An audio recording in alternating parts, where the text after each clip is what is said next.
All right, what's good, 2K fans? It's your boy JuKIng the Balls coming at you with another video. This one we're gonna discuss some badge grinding methods, but mostly we're gonna talk about VC repping, VC getting and repping up, and some of the best practices to do it. Now, usually, one thing I will say, it's always good to hit a Gatorade training facility. The main reason is you want to keep that Gatorade bar at 100%. As you know, it represents a portion of your stamina. That portion of your stamina will never be depleted, and at the same time, it gives you a quick boost, a quick speed burst right off the dribble, right off the tap. So as soon as you hit that, you get a quick burst of speed. That's great, and on defense when it comes down to chasing cats down, it's great on offense. And when it comes down to cutting to the basket, you can lose your man really quickly. And I do specific drills when I come in here. Usually I run the treadmill. I do the other the other running event. I also mess with the ropes and everything to work on strength. And by doing these, you are adding toward that upgrade cap. Discipline. So like if you're trying to get your strength up, if you real life sat in here and did the rope all the way up until you leveled up, strength is one of your traits that are going to go up. But as you can tell, it's not easy to be sitting here in there trying to rep up. So, like I said, I go in there just to hit a few events and get my Gatorade, make sure my Gatorade meter is at 100%. Another thing is I'd go to practice and do the events that are harder for you to do in game. A practice event I would avoid is free throw ace, because it's really a wasted practice slot. You only can get 3 points if you hit all net, and even if you do an automatic green, it's not going to guarantee be all net at the free throw line. So when it comes, all it is guaranteed to go in, but that going in might swivel around, hit the backboard, and you'll only get 1 point. So here you have it at the end of the game. Right after that, after those practices, at the end of the game, you can see my stats. I add to all my attributes. I max out one of my badges, and earn some good points. And then I checked out a channel, Witness Game, if I'm correct. He said that if you're doing the same, you're playing the same way over and over, you'll start to notice that what you earn will start to go down. Now, I said I didn't know that. I didn't notice that. So I kept playing, and then I started to finally notice it. Now with this, I went to my agent. He brought me the Reeses Puff deal. They wanted to get me on a cereal box. In order for me to do it, I have to complete at least one of, I think, maybe 5 or 6 objectives, 7 or 8 objectives that my agent texted me that Reese's want me to do. And so I said, okay, I can get one of those. That's no problem. And they're easy objectives. And based on the way I was getting paid, based on the bonus money I made from Gatorade and from Mountain Dew for the things they wanted me to do, I said it was worth it. So after I took their contract, I went back to see my agent. This is when I met with the Mountain Dew rep. Now, the Mountain Dew rep wanted me to choose a can. I chose not to choose a can, and instead let the fans choose the can. And at the end of that meeting, I got another text from my agent for a Mountain Dew park event. Well, they wanted me to, there's things they want you to do around the neighborhood. So Mountain Dew wanted me to compete in some half-court events wearing a Mountain Dew t-shirt. I said, okay, no problem. So every now and then, here's another little piece of information. Always stop in at docks. You're not going there to just get a haircut. Sometimes you're just going there to advance a little story, a little cut scene. And that's going to reward you all in its own, because when you leave out a dock, you might get a message from your agent. Now, I got a message from my agent.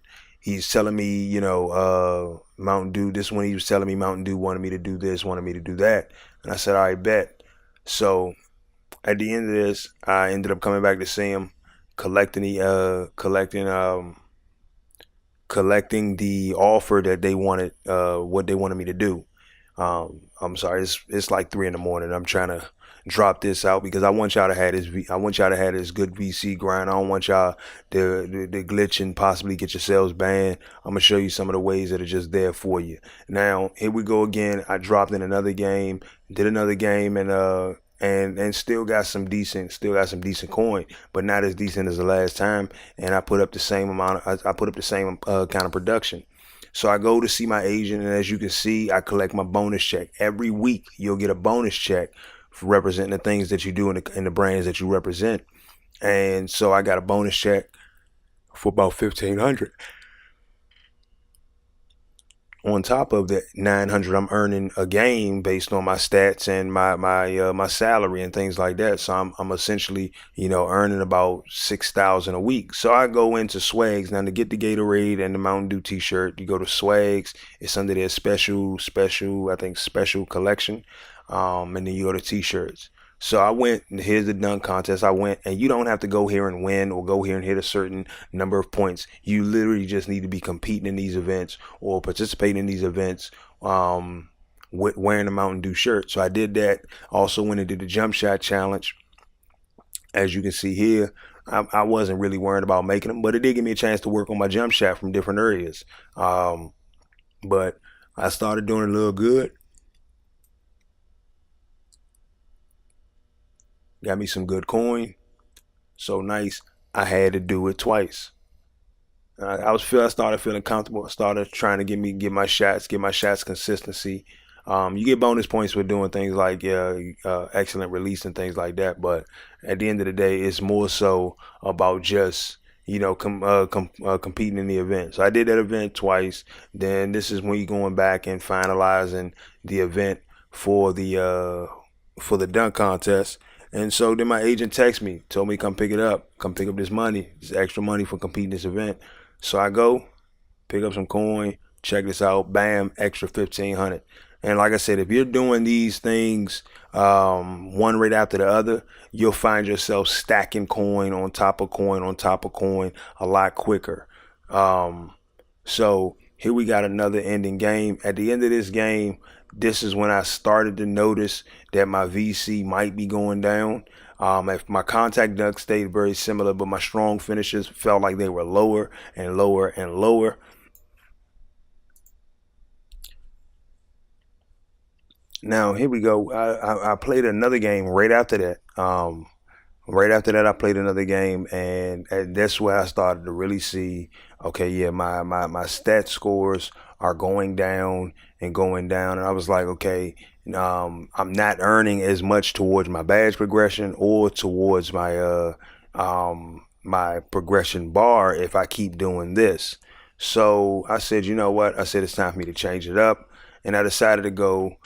My agent had hit me up, asked me to come pick up an extra check, my little weekly stipend. Bam, little extra 400, and that's only because I had only a couple of games within the week, so I didn't have on all the different gear and this, that, and the other.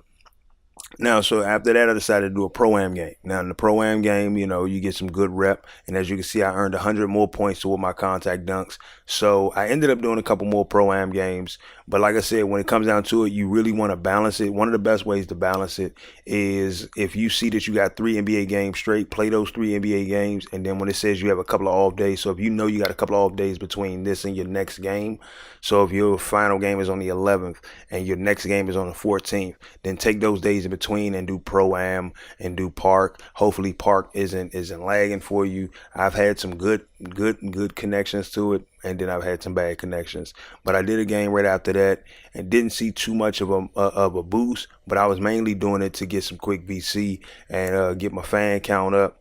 So I looked at my list. They wanted me to do some things. He wanted me to complete 5 park games for the Gatorade contract. So I said, all right, bet. I go to the playground. I went to the playground, played in the park, got me some park work in.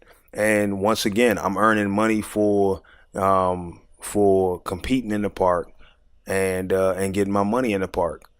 And also got money for wearing shoes, my Jordan shoes in the park. So like I said, there are a lot of ways that you can earn great VC playing NBA 2K18. And at one point, we'll most likely see them do a patch that's going to rebalance the VC. I wouldn't, hold my breath for it. But one thing I will say is that balance the game out with what you're playing. I know some of you cats want to play nothing but park. Some of you cats want to play nothing but pro-am. Some of you cats want to play nothing but career. But the one thing about the neighborhood is that it gives you ability to connect to other gamers. For those who don't like really playing online, for those who just want to play by themselves, it's like you can play these modes. It's just a little bit of a harder grind. When it comes down to MyCAREER, the way you can really earn some great VC is to have a great first year. So when it comes time to renegotiate your contract, you can get a better starting salary, better bonuses, better incentives. Now, that's another test that I'm going to do once I've gotten to my second year. I'm going to continue to find ways to grind for some great VC, so that way the VC that you're getting, you're able to update your stats even better. 2K17 had events, endorsements that you would go to and get 3,000, 6,000 VC, and I know that they're there in 2K18. It's just about finding the fastest method to getting to them, the best method to executing them, and the way that you can earn a lot of VC within a shorter time frame. Now, what I gave you is still a grind, but if you find yourself like me, I got the day off tomorrow. You find yourself like me and you have that time off, kick it into gear and get your grind on. You got those who bought their characters, up to 88. And now all they're doing is kind of grinding to get to that 99. And, it's one thing for them to take that path. Here's my thing about it. Like, you can't take that path and then complain that VC is causing so much, because 2K does this with the VC thing because of cats like that. It's no problem with you buying the VC. I encourage it. Grand Theft Auto actually calls it even better. They call them shark cards for a reason, because they're there to attract the sharks, the ones who want to spend the big bucks. Now on 2K's side, that the ones who aren't sharks shouldn't be penalized for it, and there should be better rewards and things like that. But I'm not going to sit up here and complain about it until I've gotten to my second year, because remember, we're going with undrafted. We're going with an undrafted free agent. And to me, one of the better stories is being undrafted, because you got to choose your destination, and at the same time, when it comes time to renegotiate your contract, it gives you that reason to want to try to get that super max deal that we know is in NBA 2K18. So whereas if you keep working to get your fans up through the course of the year, and you got 5 to 10 million fans by the end of the season, which we all know is very possible to have in this game. You got your 5-10 million fans, you can find yourself getting a super max deal. So you could get possibly 2,500 VC per game. So then you got the guys who hit the park and this, that, and the other, and did nothing but park and pro-am to get their person up. They're earning 500 VC a game. And then suppose you want to create a second character. Now you got a main character that you can use to get VC for that second character without having to work so hard to get it.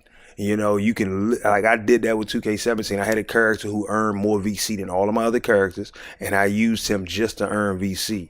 And I got my other characters up to 85, 86 without even playing an NBA game with that character yet. And then all I had to do was grind it the rest of the way. It was a shorter process. But if you got a character up there in his second and third year and he's getting all this VC, you can try a secondary dual archetype. You can try a second dual archetype, whereas the cats who are buying it are like, nah, I'm sticking with this archetype because I'm not about to throw no more money at it. But you got an archetype that you already, can use to build up and things like that. So I just kind of want to drop that information on you, man. I hope you find this video useful. If it did, man, let me know down in the comments below. If there's anything you need me to, reiterate on, touch up on, or follow up on, just ask down below. I'm going to see it. I'm going to respond to it as soon as possible. It's going to be as soon as I get it. But for right now, I'm going to be working on some more videos. A follow-up video on this will come as soon as I get into my second year, just to let y'all know what's the maximum contract VC amount you can get. And at the same time, I want to work on some more videos. I dropped a video showcasing my two-way shot creator. I'm going to drop another video. So for those who think that he just had one good game, nah, whether I'm winning or whether I'm losing, I'm out there dropping bodies and putting points on the board and stopping shots. Once I get this man up to the level that I want him to be at, it's going to be one crazy year. I'm going to catch you guys on the next video. Peace.